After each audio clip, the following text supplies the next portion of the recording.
নমস্কার।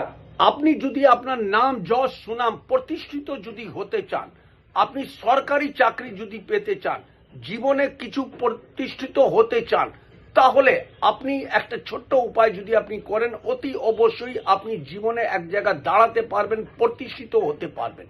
আপনাকে কি করতে হবে? প্রত্যেক দিন সকালে 6:15 থেকে নিয়ে 6:45 পর্যন্ত সূর্যের হরা হয়। এই সূর্যের হরার সময় আপনারা সূর্য ঠাকুরকে নমস্কার করবেন, একটা তামার পাত্রতে জল দিয়ে ওনাকে অর্ঘ্য দিন।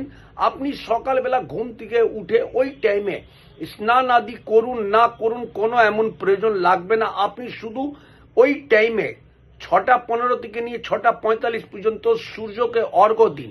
দেখুন আপনি আপনার জীবনে প্রতিষ্ঠিত হতে পারবেনই পারবেন। স্নান আদি করার জন্য এটাকে নিয়ে আপনি কোনো টেনশন নেবেন না। এই উপায়টা করুন, প্রতিষ্ঠিত